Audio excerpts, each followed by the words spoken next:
Et si je vous disais qu'en 2030, votre coach sportif comme votre thérapeute pourront être des chatbots accessibles 24 heures sur 24 pour quelques euros par mois?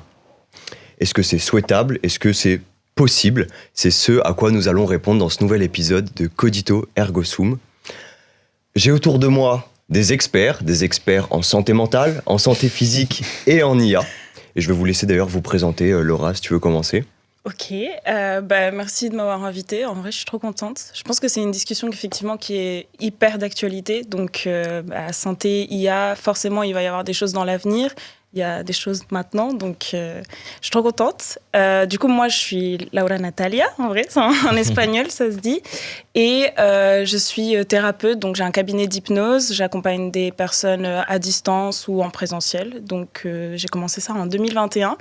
Et après avoir fait des études de sociologie, je me suis dit que j'avais quand même envie de faire quelque chose qui avait plus de cohérence avec ce statut de thérapeute. Et du coup, j'ai commencé des études de psychologie. Donc voilà, je suis à la fac d'Aix-Marseille.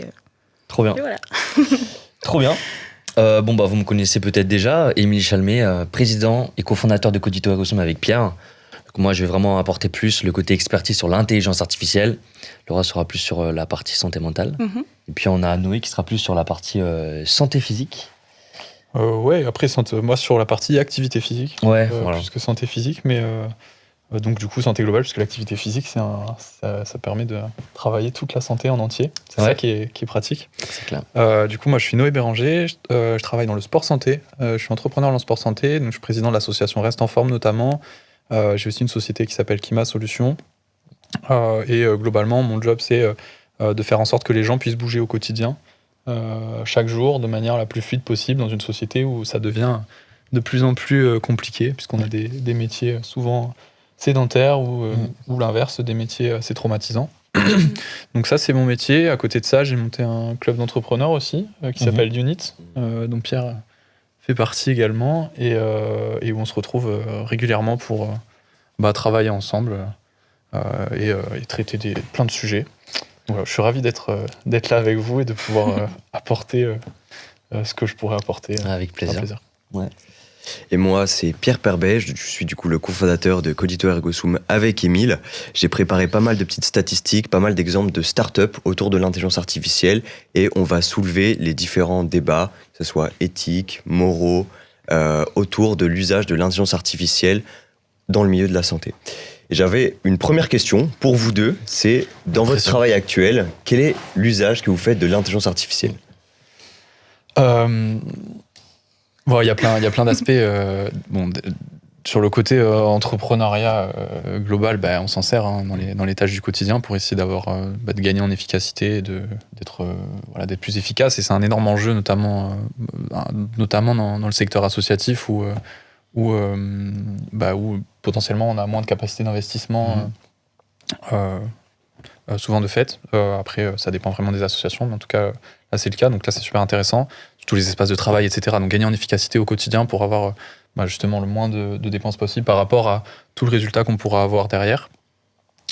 Et après, sur le côté santé, ça peut, sur le côté accompagnement, ça peut être intéressant pour trouver des idées. Carrément.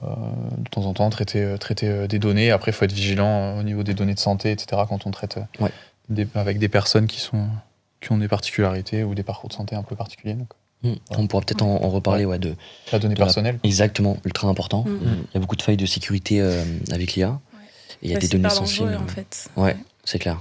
Et toi, Laura, comment tu l'utilises au quotidien ? En fait, dans le sens où moi, je fais déjà des séances à distance. C'est déjà une révolution un peu en soi. Il y a quelques années, ça se faisait pas du tout. Avant le Covid, voir le psy à distance, c'était pas quelque chose d'hyper commun. Et l'hypnose, c'est encore un truc où les gens, ils savent pas forcément qu'on peut vraiment faire de l'hypnose à distance et que ça marche aussi bien, en fait, qu'en cabinet. Et ça a ses contraintes, etc. Mais déjà, intégrer la technologie dans le cabinet, dans le soin, c'est quelque chose qui se fait vraiment petit à petit, mais qui est assez récent. Et après, pour aller plus loin avec l'IA, moi, c'est vrai que je l'utilise aussi beaucoup, un gain de temps pour plein de choses administratives, des tâches qui sont un peu reloues, et c'est facile, quoi. Et du coup, c'est trop pratique de l'intégrer. Après, à titre personnel, dans mon cabinet, je ne l'ai pas encore utilisé avec des patients, clients, parce que j'en ai pas eu la demande déjà, mais c'est vrai que je peux voir qu'il y a des personnes, notamment les jeunes, que certaines personnes que j'ai accompagnées utilisent ChatGPT et en discutent avec, etc. Donc ça m'est déjà arrivé de savoir, tiens, sur ce sujet-là, qu'est-ce qu'il t'a dit, et du coup on peut en discuter, quoi. Mais je ne l'ai pas utilisé comme outil encore, mais je ne suis pas fermée à l'idée. Hyper intéressant. Il y a certains praticiens qui vont utiliser des outils. J'ai 2 exemples. Il y a Hypnotherapy IA, qui est assez compliqué à prononcer, et HypnoScript Pro, qui sont par exemple des plateformes qui vont aider justement les personnes qui font de l'hypnose, notamment au niveau du scripting, c'est-à-dire écrire les scripts pour les patients. Est-ce que tu pourrais peut-être un petit peu expliquer comment ça se passe et ton avis là-dessus? Parce qu'il y a des praticiens qui rapportent que ils ont un gain d'environ 3 heures par semaine en faisant passer l'écriture des scripts par une intelligence artificielle. Alors, c'est super intéressant sur le papier, j'avoue. En fait, ce qu'il faut comprendre, c'est qu'avec l'hypnose, on a des scripts, effectivement, comme des protocoles un peu, et on travaille beaucoup avec des métaphores, avec des suggestions. Donc, quand une personne vient nous voir avec une problématique, on va écrire en fonction de cette personne-là. C'est pour ça que c'est très personnalisé, en fait. On va écrire en fonction du vécu de cette personne-là, de ses besoins, de son tempérament, un script qui va lui correspondre. Et ça, parfois, on peut beaucoup l'improviser en cabinet, justement en s'adaptant directement à la personne, ou des fois, on l'anticipe. Ça dépend, en fait. Des fois, dans la séance, on improvise parce qu'il y a des choses qui viennent naturellement, en termes de métaphores, etc. Et des fois, même le plus souvent, en fait, c'est pour ça que ça demande beaucoup de travail, c'est la préparation du script avant de recevoir la personne pour une seconde, troisième séance, etc. Donc, effectivement, ces outils-là, ils sont super intéressants parce qu'on peut se dire, du coup, il y a... je fais un prompt, j'écris un peu ce dont j'ai besoin, etc., un peu la trame, et ça peut nous sortir des scripts qui paraissent hyper bien et qui sont hyper bien en réalité. Le seul problème, je pense, c'est la personnalisation. C'est que même si on écrit un prompt qui est bien, au final, il y a beaucoup de choses qui se passent directement en présence de la personne, et si il y a un thérapeute qui se dit, moi, je vais lire ce prompt-là, je vais lire ce script-là que ChatGPT m'a généré, ou les IA que tu as mentionné. J'ai un peu peur que ça manque un peu de personnalisation, et tu sais, ça enferme un peu dans un script. En termes d'efficacité, je ne suis pas sûre que ce soit le mieux, parce que l'hypnose, la thérapie, la psychothérapie, etc., ça fonctionne beaucoup avec la personnalisation, avec ce qui se transmet entre la personne et le thérapeute. Donc, par contre, c'est un super outil pour avoir des idées.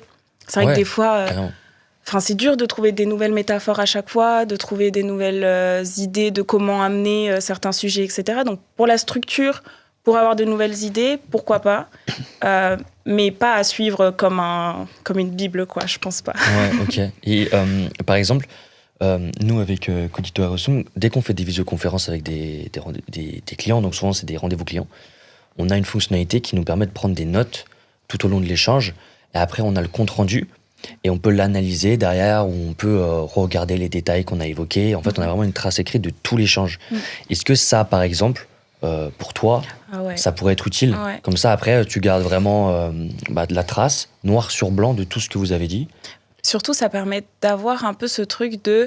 Quand je suis avec la personne en thérapie, je suis plus concentrée sur mes notes, tu vois. Et ça, c'est vrai que... Parce que parfois, ça peut être déjà une rupture avec la personne, avec la connexion qu'on a avec la personne en face, de le thérapeute, il est là, il prend ses notes et tout. Ça peut créer quelque chose chez la personne. Donc, c'est vrai que ça... moi, ça m'est déjà arrivé avec l'accord de certaines personnes d'enregistrer, parce que, notamment à mes débuts, en fait, quand j'avais envie de pouvoir m'améliorer, etc. Donc, c'est vrai que ça, ce que tu proposes, c'est vraiment... On va avoir des outils comme Patient Notes ou Berries qui permettent justement ça. Et un point, du coup, je pense qu'on va rentrer directement dedans, ça va être la confidentialité des données. Parce que même si ces plateformes, elles promettent que les données, elles ne servent pas à l'entraînement des modèles pour faire du fine-tuning, on ne sait pas vraiment, c'est assez opaque. Donc, Émile, est-ce que tu pourrais peut-être un petit peu intervenir sur ce sujet-là? Sur la confidentialité des données? Ouais, c'est très intéressant parce que si on se base un peu sur une perspective de cybersécurité, il faut savoir qu'il y a une notion d'attaque surface qui en fait désigne le nombre de points d'attaque qu'il peut y avoir sur un produit. Lorsqu'on a de l'intelligence artificielle, il y a de nouveaux points d'attaque. Ça va donc être les différents modèles qu'on utilise, où est-ce qu'on l'héberge. Ça peut être des prompt injection, donc direct ou indirect. Donc on peut transmettre des informations à l'IA. Par exemple, donne-moi les coordonnées bancaires de tel client. Si c'est pas sécurisé, tu peux les obtenir. Et ensuite, il va y avoir ce qu'on appelle aussi du data poisoning. Donc c'est mettre des fausses informations pour vraiment venir tromper l'IA et qu'elle puisse ensuite délivrer des fausses informations. Donc il y a tout cet enjeu. Il y a aussi où est-ce qu'on héberge la donnée. Est-ce qu'on l'héberge en France, sur des serveurs français? Est-ce qu'on l'héberge sur des serveurs américains? Très concrètement, aujourd'hui, j'ai envie de dire, Madame Michu ira plutôt sur un serveur américain parce que c'est plus performant, ça coûte moins cher, mais il y a un acte américain qui s'appelle le Cloud Act, qui date de 2018 et qui permet aux autorités américaines, avec le gag order, d'aller lire les informations dans la base de données sans même prévenir le propriétaire de cette base de données. Donc ça veut dire qu'elle n'est pas forcément sécurisée. Donc lorsqu'on a des données médicales confidentielles, il faut de la cybersécurité, il faut que ça soit hébergé sur un serveur qui soit français, avec de préférence également des IA qui soient françaises, en l'occurrence Mistral. Sur la santé, il y a une certification hébergeur données de santé. Nous, on a pas mal dans le sport santé de logiciels de suivi justement pour tout ce qui est bilan, évaluation. Et en fait, c'est requis d'avoir ce côté hébergeur données de santé en France pour pouvoir l'utiliser avec des patients qui sont suivis du point de vue de leur santé. Et d'ailleurs, il y a pas mal de logiciels. Ça ouvrira sur ce dont je crois que tu veux parler après, Pierre. Sur le côté vraiment accompagnement et comment l'IA peut aider à accompagner dans la programmation de l'activité physique notamment. Il y a aussi des outils qui peuvent se créer, mais qui impliquent aussi ça quand on a des publics fragiles. Ouais. Il y a une start-up bretonne qui s'appelle Alix qui en fait propose un coach, plutôt un kinésithérapeute à distance par intelligence artificielle. Et c'est vrai que pour le coup, cette intelligence artificielle, elle a été reconnue. Elle est comme un dispositif médical de classe 1. Ouais. Donc ça confirme ce que tu étais en train de dire, tout à fait. Ouais. Du coup, ça renvoie quand même un peu à ce truc de... on peut utiliser l'IA et c'est des outils qui sont super utiles, mais... il faut penser justement à la sécurité derrière et que ce soit contrôlé aussi finalement par l'État, par des législations, par des lois. Et sinon, c'est difficile d'utiliser dans le domaine de la santé des choses qui ne sont pas reconnues puisque justement, ça peut être dangereux quoi. Mais effectivement, il y a les décideurs publics, il y a les plateformes qui doivent être vigilants à ce niveau-là. Mais en fait, le plus gros problème, ça va être les consommateurs, les utilisateurs. On dénombre pas le nombre de personnes qui utilisent ChatGPT comme un confident, alors qu'effectivement, tout est hébergé aux États-Unis et qui peuvent transmettre des informations médicales, des informations confidentielles, et même, si on va un peu plus loin, des informations confidentielles dans le cadre économique, dans le cadre de l'entreprise. Il y a eu des fuites de données. Je pense à une affaire notamment Samsung avec du code source de Samsung qui avait directement fuité parce que les ingénieurs transmettaient ce code-là à ChatGPT pour lui demander est-ce qu'il est juste, quel est le bug. Et donc pour tout ce qui va être données de santé, ça va surtout être important de faire de la pédagogie auprès des utilisateurs, auprès des consommateurs, pour qu'ils comprennent que c'est des données importantes et qu'on ne peut pas vraiment les délivrer comme ça à n'importe quelle plateforme, n'importe quel chatbot. Tout à fait. Justement, j'ai une statistique là-dessus et je pense qu'après, on pourra le spécifier un petit peu à la fois sur l'accompagnement, sur tout ce qui va être activité physique, comme toi tu fais, enfin, que tu fais pas directement, Noé, mais c'est ton domaine d'expertise. Et après, sur le côté coach mental ou psy, là il y a vraiment un énorme débat et je pense que tu pourras l'aborder un peu, mais il y a des gros problèmes là-dessus. Juste la petite statistique, c'est qu'aux États-Unis, lorsqu'on regarde les 18-21 ans, on a environ 22% de jeunes, donc plus de 1 jeune sur 5, qui utilisent des chatbots IA comme OpenAI par exemple, donc ChatGPT, pour des conseils en santé mentale, mais qui l'utilisent très sérieusement. J'introduis juste une notion qui me paraît hyper importante, c'est le psychophancy. Qu'est-ce que ça veut dire ? Ça veut dire que l'IA ira toujours dans notre sens, quitte à nous emmener dans la mauvaise direction, parce que son objectif, c'est de servir un utilisateur et pas systématiquement, surtout quand la vérité est subjective, d'aller dans vraiment une vérité qui soit rationnelle et bonne pour la santé. peut-être on peut commencer sur cet aspect-là, Noé, sur tout ce qui va être accompagnement physique. Est-ce que moi, je peux me faire un programme physique, je sais pas, la salle de sport, qui soit sain avec de l'intelligence artificielle, ou est-ce qu'il faut vraiment un vernis d'expertise pour faire ça? Tu peux te sortir quelque chose, tu peux te sortir un programme et ChatGPT va prendre en compte les données qu'il a sur Internet, sur l'expertise de préparation physique, etc. Après, ce que ChatGPT sait pas, c'est les informations que tu lui donnes pas, et il y a peut-être des informations que tu vas pas être capable de lui donner si on te pose pas la question. Je sais pas, des points de douleur, des points de sensation, plein de choses. Et pareil, sur l'évolution d'un programme, tout au cours de l'évolution de ton programme, si tu suis bêtement ton programme que ChatGPT t'a donné, peut-être que tu vas pas prendre en compte tes ressentis ou de manière inadaptée, et derrière, ChatGPT va pas forcément te faire les améliorations qu'il faut et les évolutions qu'il faut et que pourrait te faire un préparateur physique. Donc c'est hyper subjectif, mais tu peux. Après, la question c'est à quel point tu vas prendre du risque par rapport à ça, parce que quand on prend pas en compte ses ressentis, on prend pas en compte ses douleurs et qu'on n'a pas de réadaptation justement du volume, de la fréquence, de l'intensité de travail, de l'activité physique, tu risques de te blesser. Et si tu te blesses, après, t'as un petit parcours à traverser avant de pouvoir reprendre. Et donc après, ça dépend quel est l'objectif. Voilà, ça dépend vraiment de plein de choses. Donc fondamentalement, tu peux. Après, la question, c'est le risque et c'est aussi la pertinence des informations que tu vas avoir, liées en partie à la pertinence des questions que tu vas poser et de comment tu vas demander à ChatGPT ton programme. Et voilà, est-ce que tu sais toi-même de la prépa physique? C'est super intéressant, notamment par rapport à ce que tu disais relatif aux zones d'ombre que ChatGPT ne peut pas connaître, par rapport, je pense, à la récupération ou la condition physique, ce genre de choses, parce que ça me permet d'aborder un sujet qui va t'intéresser, Émile, parce que tu vois où je veux en venir. Ça va être tout ce qui va être analyse de performance avec du coup des outils comme des montres connectées, des bracelets connectés. Donc on va avoir beaucoup de startups très innovantes dans ce champ-là. On a par exemple Zone7 qui du coup a développé des algorithmes d'apprentissage capables d'analyser des millions d'heures de données et en croisant plein de données, que ce soit GPS, que ce soit la fréquence cardiaque, ce genre de choses, elle va être capable de notamment déterminer si ton corps est bien reposé pour reprendre le sport, si on a fait des séances trop intensives, notamment au niveau du sommeil, du stress. Et donc il y a pas mal d'entreprises comme Garmin ou comme Whoop. Émile, tu vas pouvoir donner ton... je vois que tu as un bracelet Whoop d'ailleurs directement au poignet. Donc voilà. Est-ce que tu pourrais un peu expliquer Whoop, comment tu l'utilises au quotidien et à quoi ça sert concrètement? Bien sûr. Alors tout d'abord, vous pouvez utiliser le code Emile2026 pour avoir moins 25%. Intéressant. C'est hyper intéressant. Donc c'est Whoop, c'est une société américaine qui va vraiment récolter de la data sur toi. Donc on peut faire tout un tas de choses. Évidemment, on peut avoir la fréquence cardiaque, on peut avoir aussi la température de la peau, on peut avoir le taux de stress, ça va ensuite calculer la récupération, ça va évidemment analyser les différents cycles de sommeil.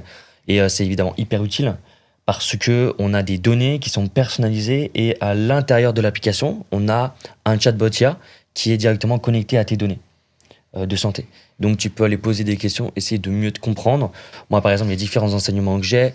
Un enseignement, c'est que j'avais un gros souci dans mon sommeil, c'est que je me couchais pas à la même heure. Donc en fait, le rythme circadien était complètement décalé. J'ai commencé à faire ça et j'ai tout de suite vu les effets. Ouais, les changements. Donc il y a plein de choses comme ça. Aussi, par exemple, ne serait-ce que sortir dans la semaine et avoir ne serait-ce qu'une pinte de bière, par exemple, ça va vraiment augmenter le taux de stress la nuit et on va super mal dormir. Et donc quand on voit ça, après on fait des choix qui sont plus sains pour la santé et donc à la fois physique mais aussi à la fois mentale. Donc je trouve que c'est vraiment un outil qui est hyper intéressant pour le coup et qui croise bien l'IA et la santé.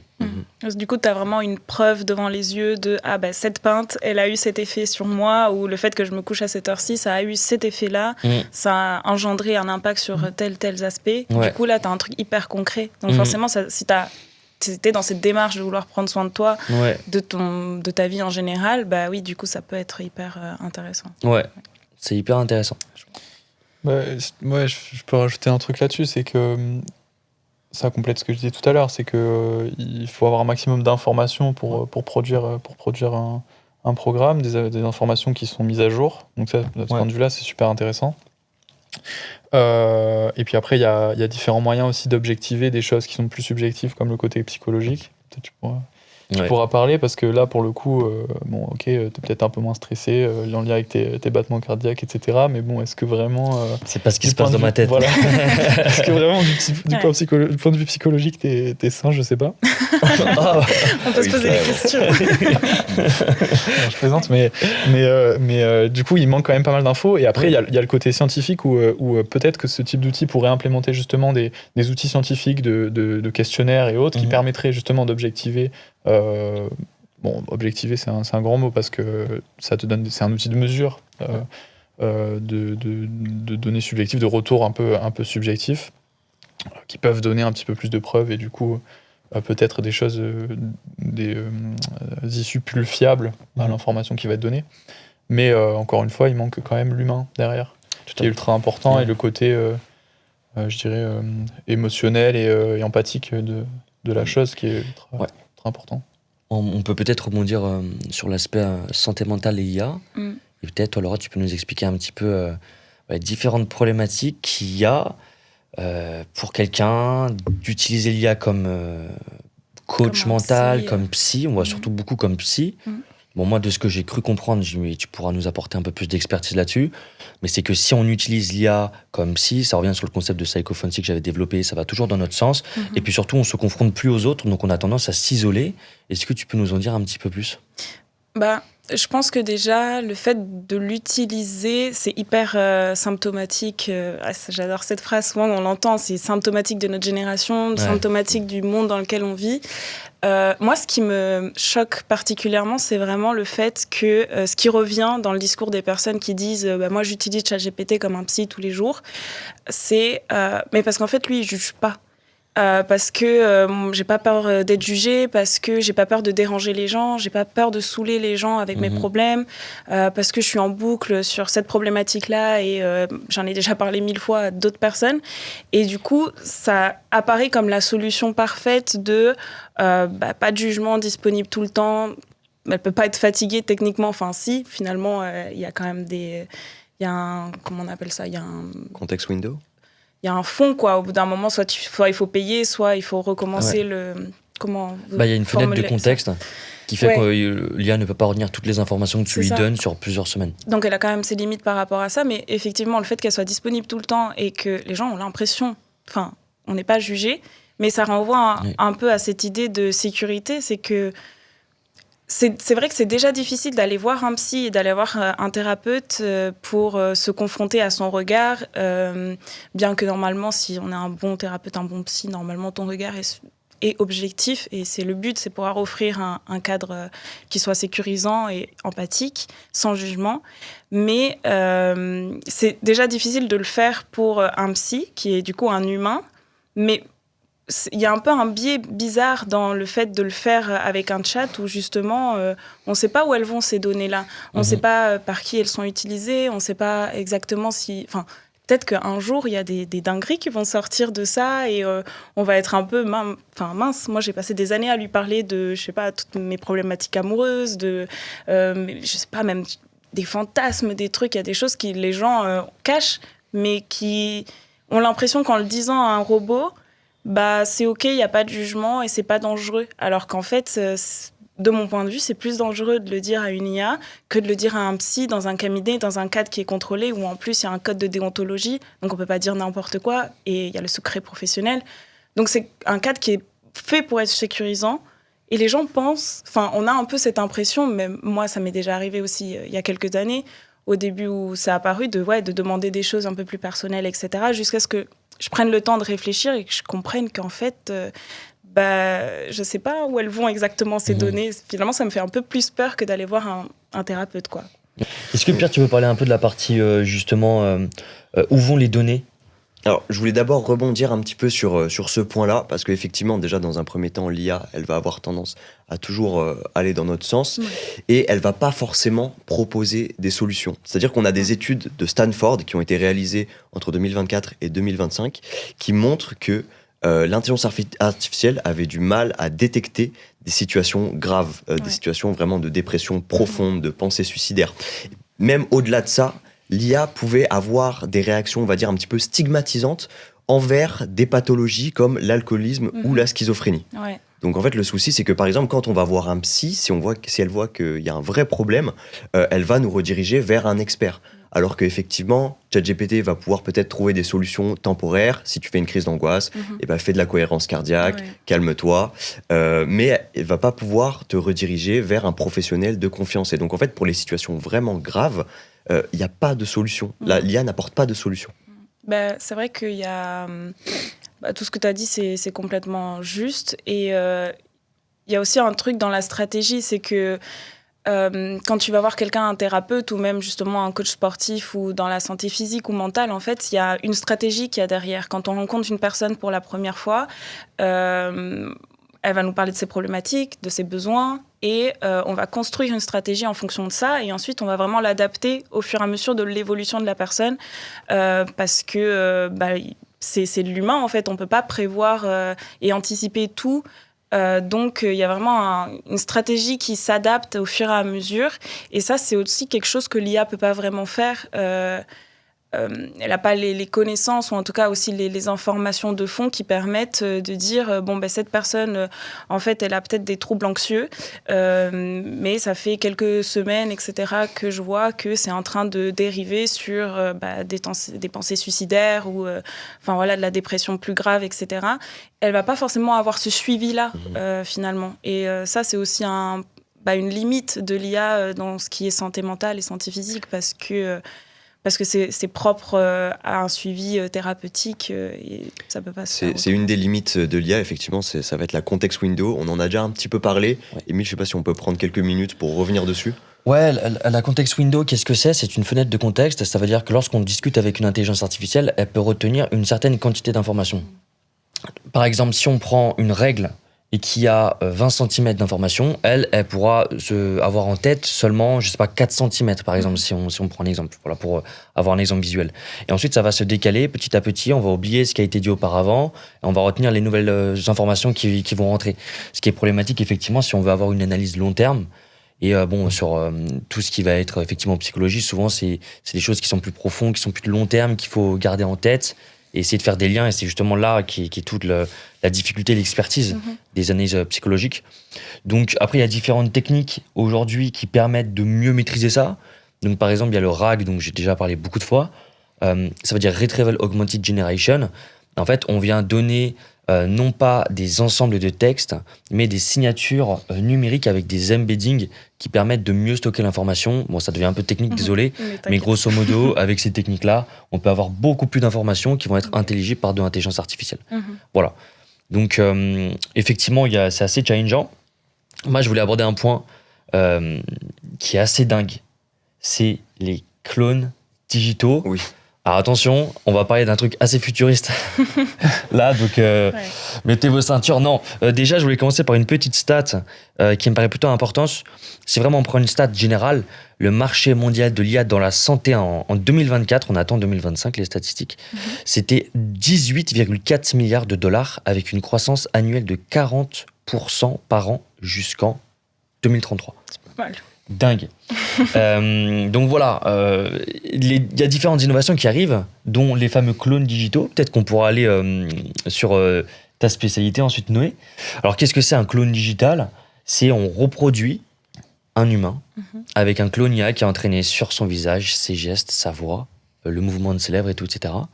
Et ensuite, on peut reproduire du contenu vidéo sans que l'humain originel n'ait jamais à retourner.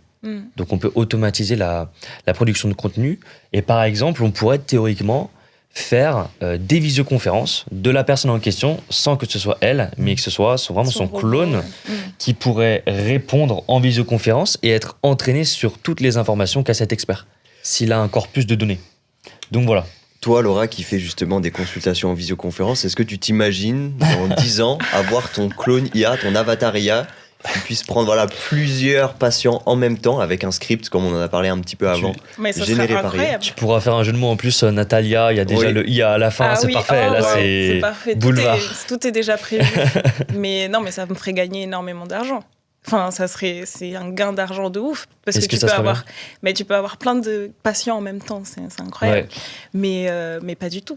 Je me suis dit, j'étais surpris par la mais réponse. c'est génial, il y a plein d'argent. Mais non, mais pas du tout parce que, déjà éthiquement, je me sentirais extrêmement mal par rapport à ça. J'offre un accompagnement personnalisé, humain. Je peux pas me dupliquer.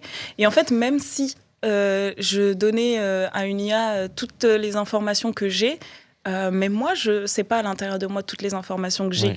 Je sais pas. Enfin, il y a quelque chose de très compliqué aussi, qui est toujours un mystère en fait au jour d'aujourd'hui pour l'humanité entière. C'est la conscience. Qu'est-ce que c'est la conscience ? Qu'est-ce que c'est l'inconscient ? Qu'est-ce qui crée ? C'est quoi l'âme ? Toutes ces choses qui sont pas quantifiables, justement, on en parlait tout à l'heure. C'est plein de choses que tu peux pas mesurer avec une montre et que, en tout cas, à l'heure actuelle, avec les outils qu'on a, on peut pas mesurer la conscience.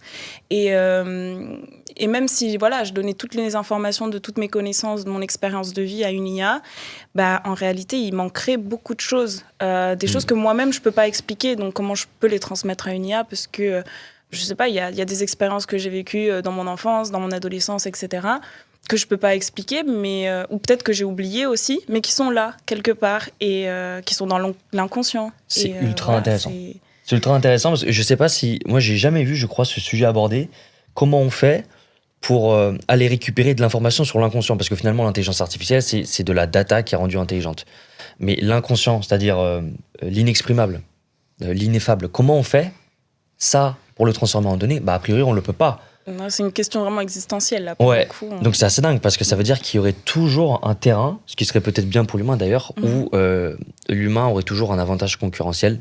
Sur l'intelligence artificielle, j'avais jamais pensé à cet angle. En fait, même en termes de concurrence, je sais pas si... Quand on crée la technologie, etc., toute la technologie qu'on a créée, c'était de base pour améliorer la vie du quotidien, pour nous simplifier la vie, etc. Mais au final, on ne peut pas vraiment rentrer en concurrence avec des trucs qu'on a créés pour nous faciliter la vie. Puisque par essence, c'est des choses qui fonctionnent mieux que nous, c'est-à-dire certaines choses. Mais ça n'empêche pas que c'est quand même l'humain qui l'a construit, qui l'a réfléchi, qui l'a pensé, et qui en a besoin pour son existence. Je ne sais pas si tu vois. Ouais. Je vois très bien. C'est peut-être pas très clair. Mais... Si, je vois très bien. Mais ça, c'est quelque chose qui est assez challengé d'ailleurs. C'est l'idée qu'à un moment donné, on n'aura pas forcément besoin d'humains pour faire des solutions d'intelligence artificielle. C'est un ami de Alan Turing, un des fondateurs de l'IA, qui s'appelait I.G. Coode, qui appelle ça de Intelligence Explosion. Désolé pour l'accent. Et donc, qu'est-ce que ça veut dire ? Ça veut dire qu'au bout d'un moment, il pourrait arriver qu'en une nuit, il y ait une explosion d'intelligence où l'IA invente un meilleur modèle d'IA que l'humain, un modèle d'IA lui-même plus performant pour en inventer un autre, qui sera lui-même plus performant pour en inventer un autre, donc de meilleure qualité plus rapidement, etc. Ça ferait un cercle vertueux ou vicieux, je sais pas comment. Peut-être plus vicieux. Et ça permettrait d'être complètement dépassé. Donc voilà, il y a cet enjeu aussi qui est assez intéressant à mettre en perspective. C'est plus proche que... C'est une théorie. Et pour le moment, espérons qu'elle le reste, peut-être que... Justement, moi je suis pas vraiment d'accord parce que c'est un peu plus proche que ce que l'on peut croire.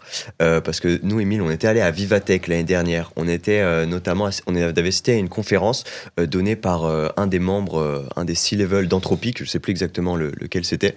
Et il avait expliqué qu'en fait le dernier modèle de Claude avait été généré à 99% par Claude lui-même. Okay. Donc voilà, il y a quand même des humains qui restent aux commandes, évidemment, parce qu'en fait, qu'est-ce que c'est ? C'est du vibe coding, c'est-à-dire que les humains des développeurs vont donner des consignes à l'IA qui va ensuite coder, mais l'humain reste, on va dire, un petit peu le chef d'orchestre de ses agents.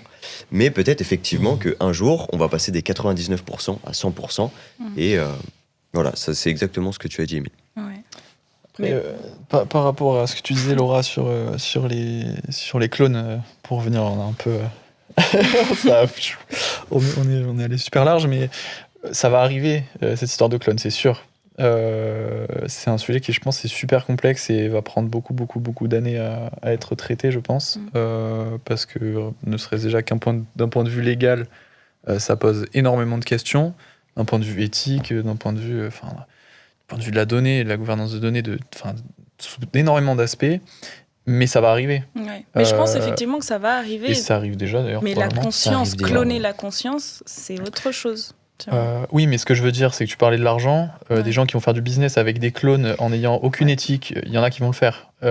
Et après, la question, c'est, à partir du moment où il y a un marché, il y a des gens qui vont en profiter. Donc la question, c'est comment on arrive à cadrer ça et comment ça peut être bien mis en place pour qu'on ait une sécurité, finalement, des populations. Mais cet enjeu, il est énorme, il me semble. Franchement, il est considérable. Il y a une tendance en ce moment qui est en train d'émerger. Ça serait l'idée, ce qui est complètement dingue, de créer un label humain. On est quand même rendu à ce stade. Je pense que ça va arriver personnellement. Ça veut dire que là, on est surtout sur une inflation des contenus faits par l'intelligence artificielle sur les réseaux. Je pense qu'on le voit tous. Moi, j'avais fait un post LinkedIn dessus il y a 4 mois. Il y avait quasiment aucun contenu. Maintenant, voilà, le nombre de contenus, ça s'appelle l'AI slop. Ça veut dire vomi en anglais. Désolé pour le terme. Le label humain, alors comment distinguer quoi en fait. Comment on pourrait faire ? Ça serait l'idée que si je prends mon téléphone, je prends une vidéo, ça créerait une blockchain qui mettrait à la base que cette vidéo a été générée par la caméra d'un téléphone et donc pas par un modèle d'intelligence artificielle. Et sur cette blockchain ensuite, elle pourrait être lue par des algorithmes de réseaux sociaux qui pourraient déterminer si c'est humain ou pas humain. Pour le coup, ça se fait techniquement, mais ça serait complètement dingue d'arriver à un label humain. Qu'est-ce que vous en pensez de ça ? Ce qui est fait aujourd'hui, c'est que quand il y a de l'IA, il faut le dire. Donc c'est dans l'autre sens un petit peu. Ouais. Mais non, c'est intéressant. J'avais pas pensé. C'est intéressant. Après, je trouve ça, presque dommage d'en arriver là. Après, c'est dommage d'un point de vue. D'un autre point de vue, c'est hyper intéressant parce que du point de vue de la productivité, pour l'économie et pour plein d'autres choses, c'est super intéressant. Mais oui, dans ce sens-là, c'est marrant. J'ai vu nulle part dans ce sens. Effectivement, c'est des choses qui pourront être mises en place si le public, encore une fois, les consommateurs, les personnes sur les réseaux sociaux le demandent. Parce que je ne suis pas vraiment sûr que les plateformes comme Meta vont d'elles-mêmes mettre en place ce genre de système. Je me demande si ça ne serait pas un petit peu contraignant. Surtout que là, on a vu avec notamment X qu'on est plus dans une époque où il y a, on va dire, un certain libéralisme au niveau des réseaux sociaux, où on est en mode no limits et on veut restreindre le moins possible les contenus qui sont diffusés. Moi, je pense sincèrement que ça va durer un temps. Parce que depuis... C'est récent, la révolution Internet et tout ça, c'est hyper récent. C'est quoi, 20 ans ? Dans les années 2000, 90-2000. Donc, on n'a pas eu tellement de vision sur le passé pour déjà contrôler Internet et mettre des pare-feux sur déjà les dérives qu'il y a sur Internet. Alors là, sur l'IA, je pense que c'est tellement fort d'un coup et tellement ça implique tellement de choses en termes de sécurité, comme on disait, de qu'est-ce qui est humain, qu'est-ce qui ne l'est pas, d'influence, sur les dérives, etc. Je pense que les États... en fait, c'est pas un problème à l'échelle individuelle. C'est pas tellement aux gens de dire chacun à son échelle qui sache s'éduquer là-dessus tout seul. Je pense... mais après, c'est politique. Je suis pas quelqu'un d'hyper politisé pourtant, mais je pense quand même que c'est une responsabilité de l'État et pas tellement de l'individu. Mais effectivement, ça a déjà commencé. Donc, il y a notamment un pays nordique dont j'ai oublié le nom, qui est en fait en phase pour faire passer une loi pour qu'en fait le visage des concitoyens, l'identité des concitoyens leur appartiennent d'un point de vue de propriété intellectuelle. Effectivement, là, moi, je viens du droit et il y a la protection de la vie privée, la protection de l'image, mais ça, c'est quelque chose d'encore différent, parce que ce que propose ce gouvernement, ça va être de vraiment considérer la personne humaine comme une marque, comme par exemple Coca-Cola, Cogito Ergo Sum, qui est très connu, et en fait, qui va donner la possibilité aux citoyens d'attaquer en justice n'importe qui utiliserait un double, qui ferait un deepfake avec de l'intelligence artificielle. C'est intéressant, ultra pertinent.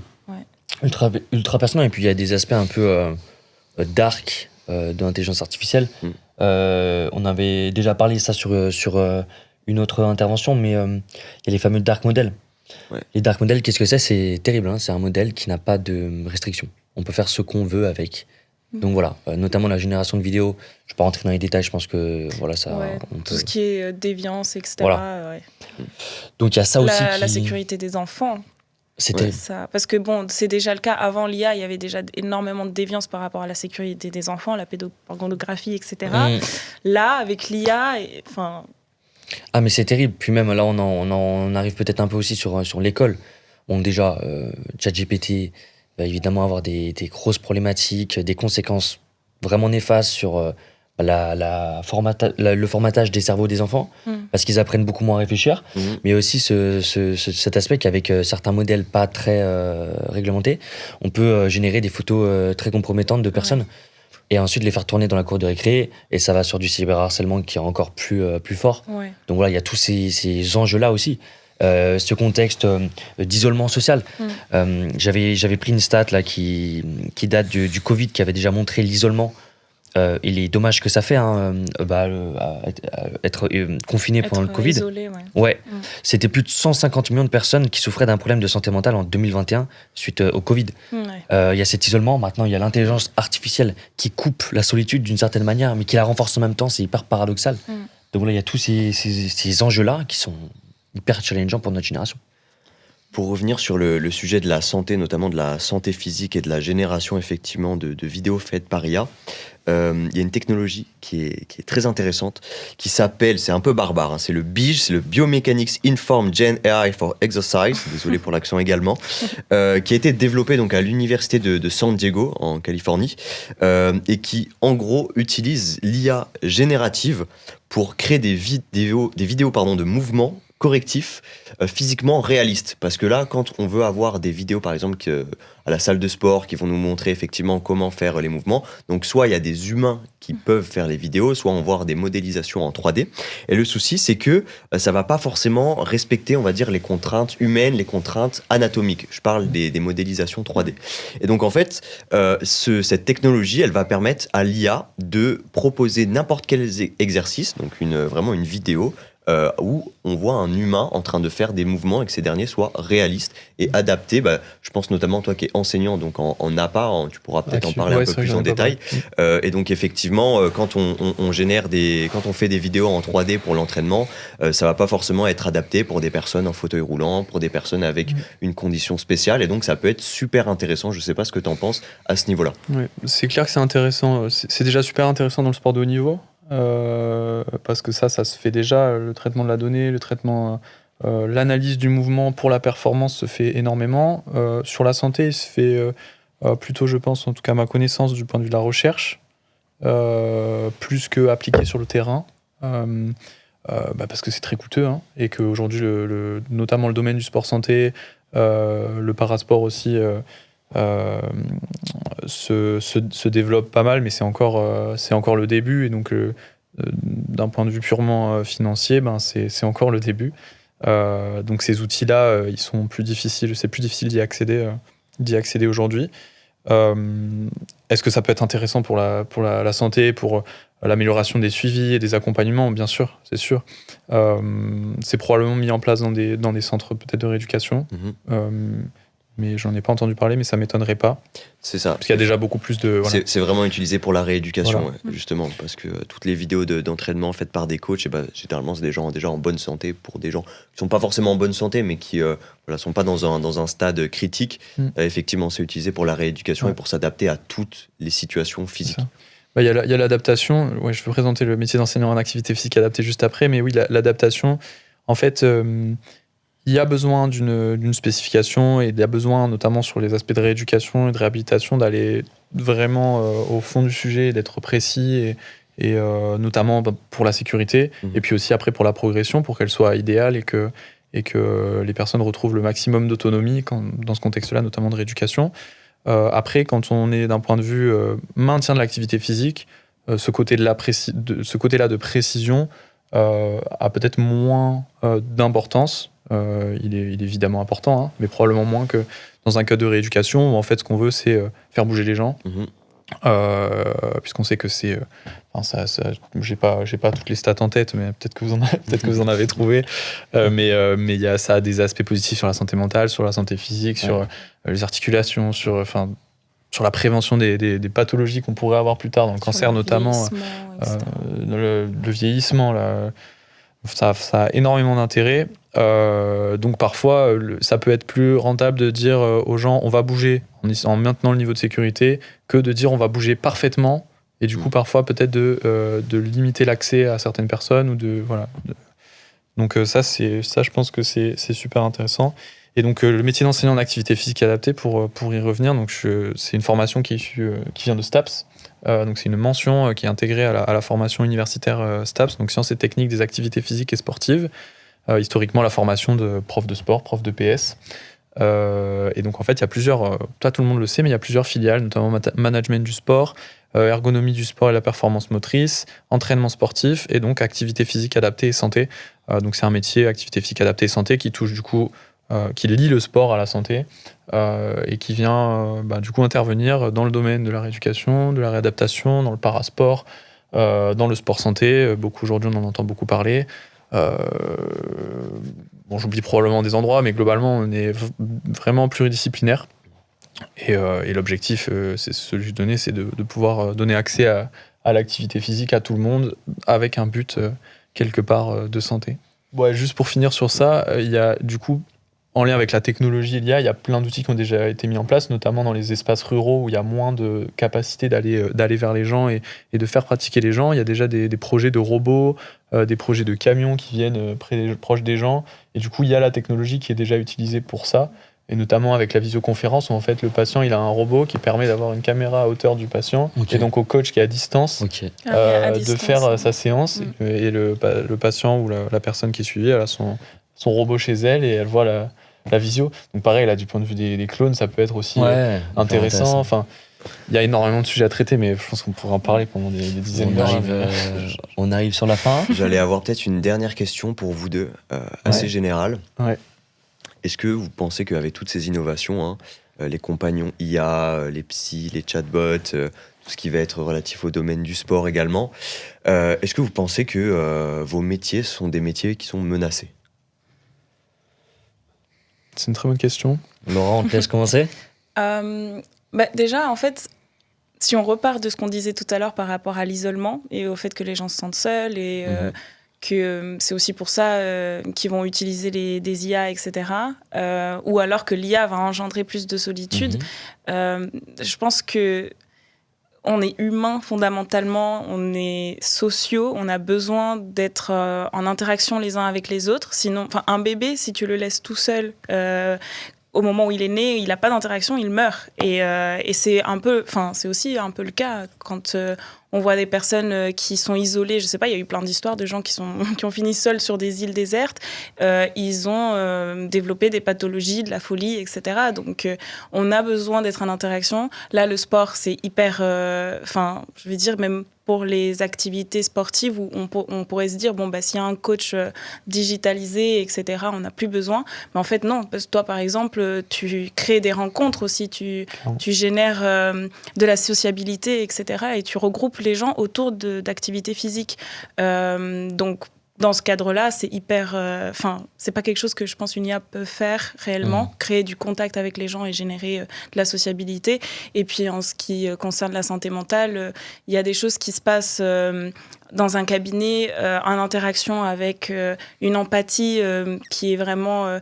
l'empathie et la compassion humaine qui, bien qu'elle soit, imitée, ne sera jamais la même chose qu'une empathie que je peux ressentir quand on discute ensemble ou ça n'a rien à voir. Donc je pense que ça dépend aussi réellement ce qu'on souhaite et je pense pas que ce soit un métier qui soit en danger. Un métier qui va évoluer, oui, 100%, mais pas en danger, je pense. Hyper intéressant. C'est une question qui est posée à tire-larigot, mais qui reste super intéressante. Franchement, je sais pas. J'ai pas de réponse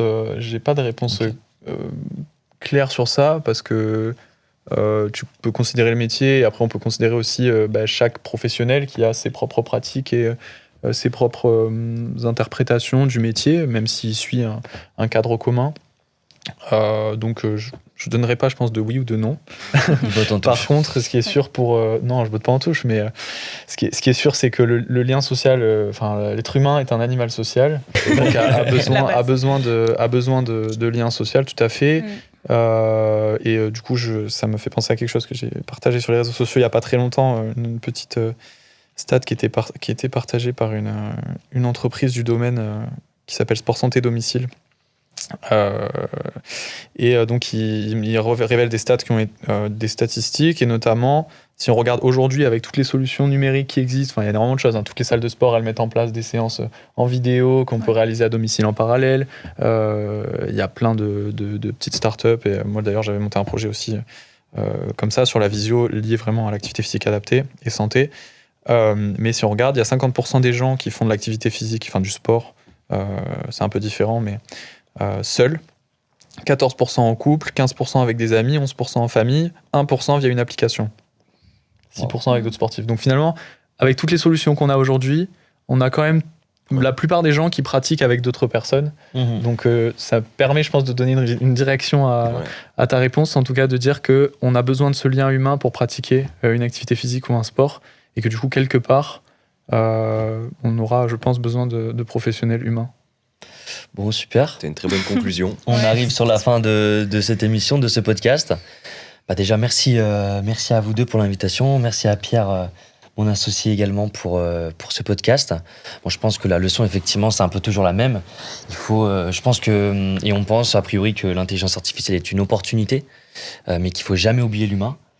Et voilà, nous, c'est pour ça qu'on s'est appelé Cogito Ergo Sum. Ça vient de la fameuse phrase latine de Descartes, Cogito Ergo Sum, je pense donc je suis. Nous, c'est je code donc je suis. Toujours avec cette idée de pas oublier l'humain, de mettre de la philosophie et de penser la machine avec l'humain plutôt que de penser la machine uniquement pour remplacer l'humain. Merci encore à vous tous. Merci à toi. Merci. Et on se retrouve très bientôt pour une autre émission chez Cogito Ergo Sum. Prenez soin de vous. Bye bye. Allez, ciao.